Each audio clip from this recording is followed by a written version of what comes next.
ఇక మనకేది అవసరం లేదు, మనకేది అవసరం లేదు. ఎవరైనా చావని రేవంత్ రెడ్డి వెలగాలి. అది రేవంత్ వెలుగు యొక్క టార్గెట్. నేను వెలుగుతాను చూడండి మా అన్న. మీరు అండగా ఉంటే ఢిల్లీనైనా ఢీ కొడతా. ఎవరు? బీసీలు, ఎస్సీలు, ఎస్టీలు సిగ్గు లేకుండా. ఇంకా రేపు స్థానిక ఎన్నికల్లో కాంగ్రెస్ పార్టీకి ఓటేవే బీసీలు మీరు అండగా ఉంటే సాయి ఈశ్వరాచార్యని ఇంకో 100 మంది నేను చంపుతా, అవసరం 2 కోట్ల మందిని కూడా చంపుతా. కులగన్న పేరుతో చంపలేదా, గట్టినే చంపుతా అని చెప్పేసి మా రేవంత్ అన్న గర్వంగా చెప్తున్నట. ఢిల్లీని పోతుంటే ఈ మొగోడు మా కేసీఆర్ చెప్పినప్పుడు గుర్తుకొస్తాను. ఇప్పుడు బీసీ రిజర్వేషన్ తేలేని మొగోడు అంట ఢిల్లీని పోతాడట. బీసీలకు రిజర్వేషన్ తేలేని మొగోడు ఢిల్లీకి వచ్చాడు. మనకు రిజర్వేషన్ పట్టుకొచ్చి ఇప్పుడు కళ్ళు కడతారు ఇప్పుడు తెలంగాణలో కాబట్టి ఢిల్లీని కొడతాడట. చూసుకోరు మరి మీరు అండగా ఉండ్రి. ఇగో కేంద్రంతో కొట్లాడి నిధులు తెచ్చిండు. 10 లక్షల కోట్ల నిధులు తెస్తాడు. అవసరమైతే ఒక 70% రిజర్వేషన్ తెచ్చిండు.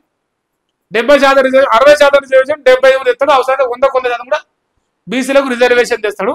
ఎందుకంటే ఆయన అతిపెద్ద బీసీ, ఈ రాష్ట్రంలో దొరకడు అంత పెద్ద బీసీ. సొంత మంచి బీసీ బిడ్డ కాబట్టి మరి ఆయన అంటాడు నిధులు తెస్తా కేంద్రంతో కొట్లాడు.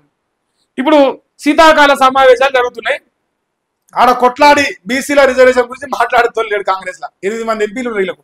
తెలంగాణ దేశం మొత్తం 99, 240 ఏమో ఓవరాల్ గా. ఎవడు అడుగుతలేడు తెలంగాణలో బీసీ రిజర్వేషన్ ఏమైందని. కానీ ఢిల్లీలో కొట్లాడుతాడంట. నాకు సామెతలు ఏం మంచి మంచి వస్తున్నాయి కానీ ఈ కేసులు పెట్టే సామెతలు అవుతాయి.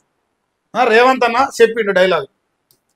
నరసంపేట ప్రజాపాలన విజయోత్సవం ఇంక బీసీని చంపినందుకు, బీసీ బిడ్డను చంపిన విజయోత్సవ సభలో సీఎంకు నాగలి బహుకరిస్తున్న నాయకులు.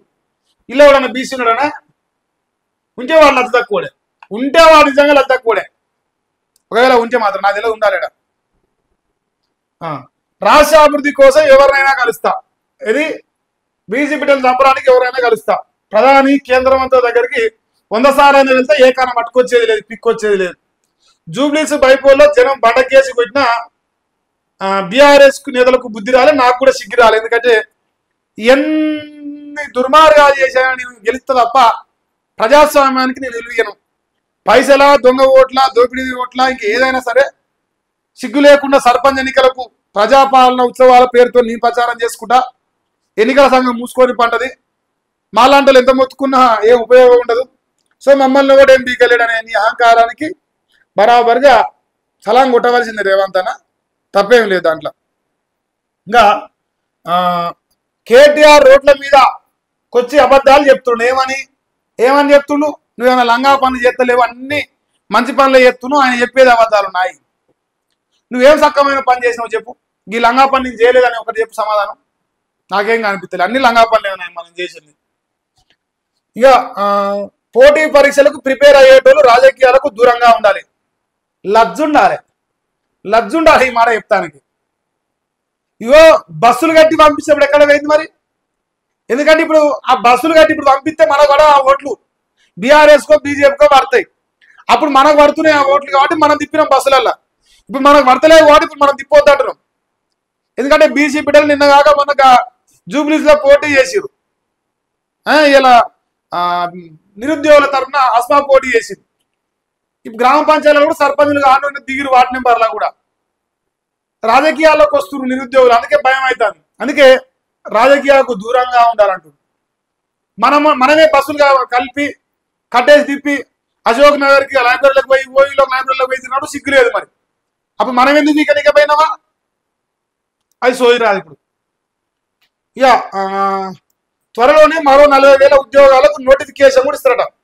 మార్చి 31లోగా వరంగల్ ఎయిర్పోర్టు ఔటరు అండర్ గ్రౌండ్ డ్రైనేజీ పనులు చేపడతామని చెప్పిండు.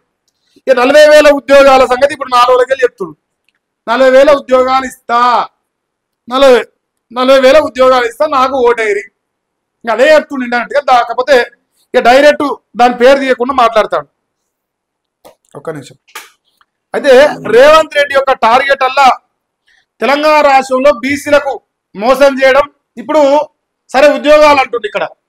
మరి ఉద్యోగాల్లో బీసీలుగా చాలా మందికి రాజకీయ అవకాశాలు పక్కన పెడితే ఉద్యోగ అవకాశాలు రావాలి. మరి అవి కూడా రేవంత్ రెడ్డి ఇప్పించే ఆలోచన లేదు. కానీ నేను పెద్ద బీసీ, నా అంత పెద్ద బీసీ లేడు, దొరకడు కూడా. మీరు జరగబట్టినా కూడా ఇంత పెద్ద బీసీ దొరకడు. మా అన్న చెప్పుకుంటా ఉంటాడు. ఇక మరి నర్సంపేట అంటే ఇది ఒక కాడ, నర్సంపేట, ఆదిలాబాద్, మక్తలు, ఇంకేది హుస్నాబాద్, ఇప్పుడు 4 అయిపోయినాయి. సో పెద్ద బీసీ కదా, పెద్ద బీసీ కాబట్టి రేవంత్ గౌడు, రేవంత్ ముదిరాజు, రేవంత్ యాదవ, అన్ని కులాలు ఆయనే, అన్ని కులాలు ఆయనే కాబట్టి మరి అన్నగారు చాలా బ్రహ్మాండంగా అయితే ప్రయత్నాలు చేస్తారు. మరి తెలంగాణ రాష్ట్రంలో బీసీలు కూడా గమనించాలి ఏం జరుగుతుంది ఏం కథ. మరి మా రేవంత్ అన్నను ఇంకా మీరు గొప్పగా గెలిపించుర్రి, రేపు సర్పంచ్ ఎన్నికల్లో గెలిపించడానికి మీరు ఇష్టం వచ్చిన ప్రయత్నాలు చేయరు. ఇంకోటి అన్నయ్య చెప్తాడు, తాగునోనికి ఓటేకురి, సారీ తాగుబోతోనికి ఓటేకురి, పైసలు వంచుతోనికి ఓటేకురి, లంగలకు దొంగలకు ఓటేకురి, ఇవన్నీ చెప్తుంటాడు. నేనైతే ఒకటి చెప్తా, ఫస్ట్ మీ మీ గ్రామాలలో మీ గ్రామాలలో పోరగాళ్ళు యువకులను తాపి చంపేటోళ్లకు ఓటేకురి, తాగుబోతు నా కొడుకులు అని చెప్పేసి అవమానించిన కాంగ్రెస్ వాళ్ళకి ఓటేకురి, రైతుల్ని తాగుబోతులను అవమానించరు. లేదు మీ గ్రామాల్లో సర్పంచులుగా వార్డు మెంబర్లు నిలబడ్డాడు తాగి సమాజాన్ని ఇబ్బంది పెట్టేటోడైతే ఓటేకురి, చదువుకున్నోనికి ఓటేరి, సమాజం పైన అవగాహన ఉన్నోనికి ఓటేరి, తెలివి ఉన్నోనికి ఓటేరి, మీ ఊరి పైన మీ గ్రామం పైన ప్రేమ ఉన్నోనికి ఓటేరి, ప్రజల పైన ప్రేమ ఉండి 4 పనులు చేయాలనే సోయిన్నోనికి ఓటేరి, కానీ తాగి ఊరు నాగం చేసేటోనికి ఓటేకురి. ఎవడైతే ఆ సర్పంచ్ అభ్యర్థి నిలబడ్డో వానికి. ఇంకొక మాట కూడా చెప్తా, మీ గ్రామాలలో పైసలున్నోనికి ఓటేకురి, పదవి పైన మక్కువ ఉన్నోనికి ఓటేకురి, ప్రజల పైన మక్కువ ఉన్నోనికి, పైసల పైన ప్రేమ లేకుండా ప్రజల పైన సమాజానికి ఏదో మేలు జాని సామాజిక స్పృహ ఉన్నోనికి ఓటేరి. ఇంతవరకు నేను చెప్పదలుచుకున్నా. ఇక మా అన్న చెప్పేది లంగలకు ఓటేగిరి, దొంగలకు ఓటేగిరి, లుచ్చలకు ఓటేగిరి అని చెప్తాడు మా అన్న. కానీ అన్ని చేయించిండు వాళ్ళతోని. ఫైనల్ గా ఏకగ్రీవం చేయని ఓటేగిరి. మీరు ప్రజాస్వామ్యం మనకు అక్కర్లేదు, మనకు ఏకగ్రీవం కావాలి. సో ఏకగ్రీవం కావాలంటే మీరు ఓటేయాలి. కాబట్టి మరి రేవంత్ అన్న ఇప్పుడు దానికి 50 లక్షలు పెట్టి కొంటాడు. ఏకగ్రీవం 395 అయినాయి ఫస్ట్ విడతల. ఆ 395లో 95% కాంగ్రెస్ పార్టీ ఏకగ్రీవాలే. బెదిరించి అదిరించి కాంగ్రెస్ కూడా అధికారం ఉంది కాబట్టి వాళ్ళ సర్పంచ్ వాళ్ళ ఊర్లో ఉన్న కార్యకర్త అంటాడు, అరే ఎట్లా మనమే అధికారం ఉన్నాం, నిధులు మనకే వస్తాయి, మన సర్పంచ్ అయిదామని చెప్పేసి వాడు ఏకగ్రీవం చేసుకున్నాడు బెదిరించి అదిరించి. దాన్ని ఒక ముఖ్యమంత్రి రాజ్యాంగం పైన ప్రమాణం చేసిన పనికి మహనోడు దాన్ని సపోర్ట్ చేస్తాడు ఏకగ్రీవం చేయడానికి. ఏకగ్రీవం అంటే ప్రజలందరూ మద్దతుతోని నా ఊరు దీనివల్ల బాగుపడుతుంది వానికి ఎత్తు సకదనం.